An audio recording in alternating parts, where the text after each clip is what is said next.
Hai Sobat Pintar, balik lagi bersama saya Chris di Duit Pintar. Gak terasa nih, udah hampir setahun BTC belum balik ke harga rekor tertingginya di November 2021 kemarin. Yang mana saat ini BTC malah turun hingga berada di sekitar harga $20.000. Bisa aja naik dikit, bisa aja turun dikit. Jadi plus minus masih berada di kisaran harga 20.000. Namun tentunya saya nggak akan bahas soal harga di episode hari ini.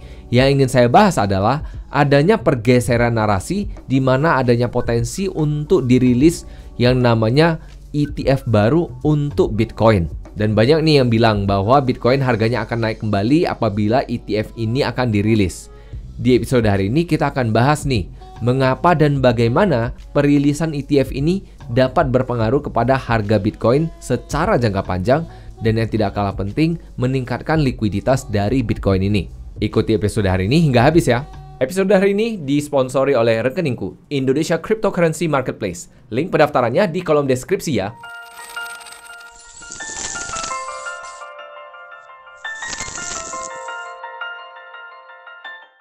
Seperti biasa nih, sebelum memulai, BPJS-nya dulu dong. Bayar pakai jempol, share, dan subscribe saja. Episode dari Duit Pintar akan selalu saya hadirkan di setiap hari Seninnya. Jadi Sobat Pintar bisa dapatkan episode yang lebih banyak dari Duit Pintar. Langsung kita masuk ke episode hari ini. Di episode sebelumnya saya sudah bahas nih, apa itu ETF. Jadi Sobat Pintar bisa langsung masuk ke episode sebelumnya dulu. Kemudian di episode sebelumnya saya juga udah pernah bahas apa itu futures. Jadi Sobat Pintar pelajari juga apa itu futures. Di tahun 2021 kemarin, Bitcoin sempat ramai kembali setelah dirilis ETF dari Bitcoin ini, namun berbasis akan Bitcoin Futures. Tentunya dirilisnya Bitcoin Futures ini membuat antusiasme dari investor di Bitcoin ini menjadi naik kembali dan akhirnya harganya mencapai rekor tertingginya, yaitu di kisaran angka $70.000. Namun tentunya ini membuat banyak sekali orang berspekulasi di saat itu, dikarenakan banyak yang mengira bahwa adanya aliran dana ke spot Bitcoin, yang mana sayangnya ini nggak terjadi.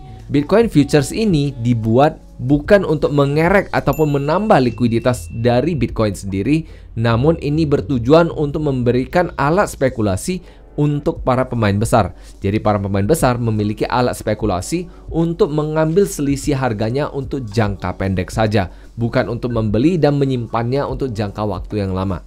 Tentunya mungkin sebagian di antara kita berpikir bahwa ini adalah cara jahat dari pemain besar agar dapat memakan pemain-pemain kecil.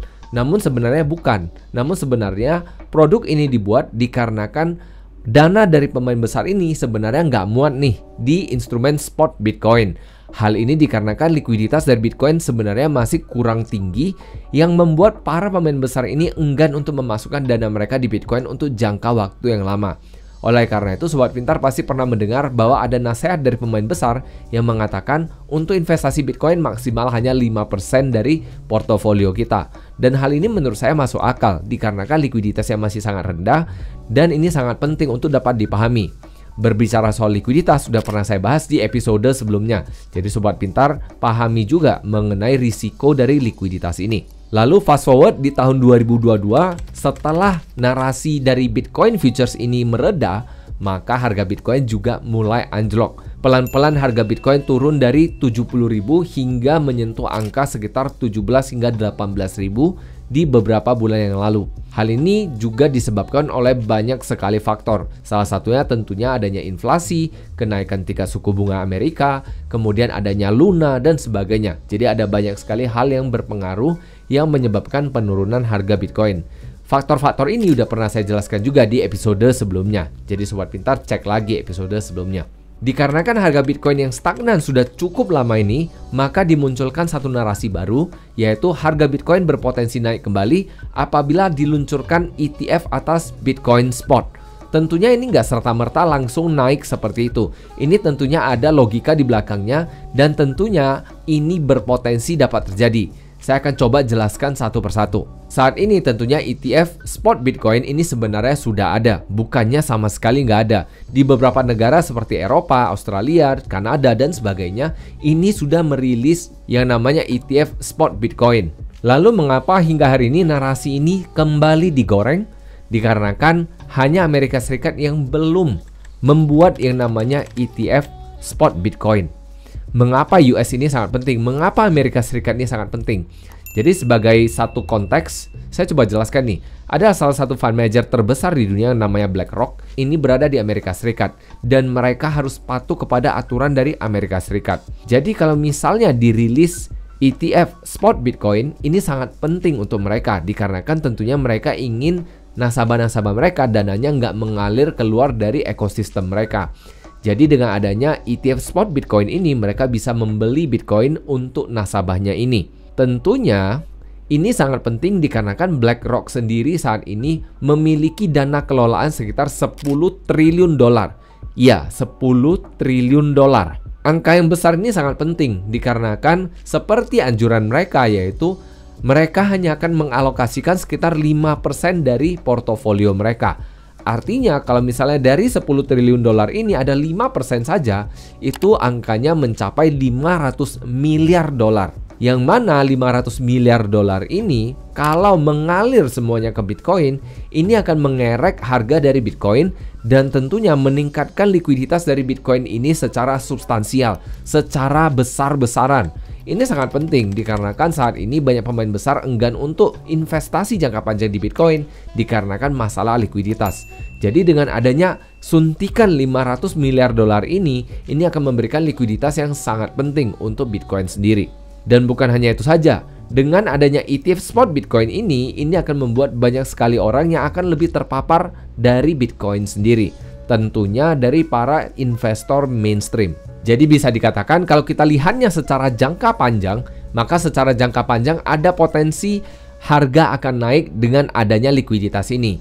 Namun satu hal yang perlu diingat, ETF ini masih belum dirilis dikarenakan masih belum disetujui oleh SEC. SEC ini ya kira-kira kayak OJK-nya Indonesia. Jadi dulunya itu namanya Bapepam. Bapepam ini ya tujuannya untuk menjaga dari pasar modal ini. Nah, SEC dan Bapepam ini fungsinya sama. Cuman Bapepam ini kan saat ini udah di dalam OJK. Lalu mungkin sebagian dari Sobat Pintar nih nanya nih, Chris, kalau Bitcoin naik, koin lain gimana nasibnya? Perlu saya ingatkan kembali bahwa nggak semua koin bakal kebagian likuiditas ini. Dikarenakan ingat masalah likuiditas adalah masalah yang sangat krusial ataupun sangat penting terutama untuk para fund manager ataupun para pengelola dana besar. Sehingga apabila koin-koin kecil ini diinvestasikan oleh mereka, ada potensi mereka akan sulit untuk mencairkan dana mereka dikarenakan masalah likuiditas. Ya kita kesampingkan yang namanya masalah rug pull ataupun masalah scam dan sebagainya. Kita hanya bercerita masalah likuiditas. Selain itu, ini juga tidak aman untuk para investornya dikarenakan adanya sentralisasi dari protokol ataupun dari jaringannya ini. Sehingga ini sangat berbahaya untuk para investor secara jangka panjang. Dikarenakan para investor yang ada di fund manager ini, mereka tentunya cenderung merupakan tipe investor yang sudah investasi kemudian dilupakan. Sehingga mereka tentunya nggak punya waktu untuk ngecek-ngecek lagi. Jadi para fund manager ini dikasih PR nih untuk ngerjain pengecekan dan sebagainya. Dan tentunya untuk menghemat waktu tersebut, tentunya mereka akan mengurangi pemilihan-pemilihan koin ini agar untuk mengurangi PR-PR yang nggak penting tersebut. Lalu balik lagi ke pertanyaannya, akankah naik? Menurut saya sih bisa-bisa aja naik. Namun ini cenderung oleh fund manager yang kecil hingga menengah. Tentunya mereka akan mencoba membagi-bagi dana mereka di token-token ataupun koin-koin yang lebih kecil dengan tujuan agar dapat memberikan return yang lebih baik daripada fund manager besar ini. Namun apakah ini kepastian? Tentunya enggak, karena banyak sekali token ataupun koin yang jatuh di tahun 2018 dan enggak bangkit di tahun 2020 hingga 2021. Artinya siklus ini bisa aja kembali terjadi. Banyak koin ataupun token yang anjlok di tahun 2021-2022 yang nggak bakal balik di next bull run kalaupun masih ada. Jadi apa yang bisa kita lakukan sebagai investor jangka panjang? Singkatnya begini, kalau kita hendak berinvestasi jangka panjang, yang bisa saya sarankan adalah Sobat Pintar tetap lakukan yang namanya dollar cost averaging, yang mana sudah pernah saya jelaskan di episode sebelumnya. Namun saya nggak akan menyarankan untuk dollar cost averaging di token-token ataupun koin-koin yang kurang jelas. Pilihlah koin yang sudah jelas yang tentunya memiliki track record baik. Contohnya adalah tentunya Bitcoin. Untuk koin-koin ataupun token-token lainnya saya nggak pernah akan merekomendasi dikarenakan mereka punya track record yang menurut saya kurang baik Dan yang tidak kalah penting adanya sentralisasi dari jaringan ataupun protokolnya. Yang menurut saya ini akan cenderung sangat berbahaya bagi kita tipe investor yang lebih pasif. Jadi yang bisa kita lakukan yaitu tetap membeli dengan angka yang sama ataupun mungkin naik dikarenakan Sobat Pintar ada kenaikan penghasilan. Jadi menurut saya itu adalah cara yang paling efektif untuk kita investasi di Bitcoin untuk jangka waktu yang lama.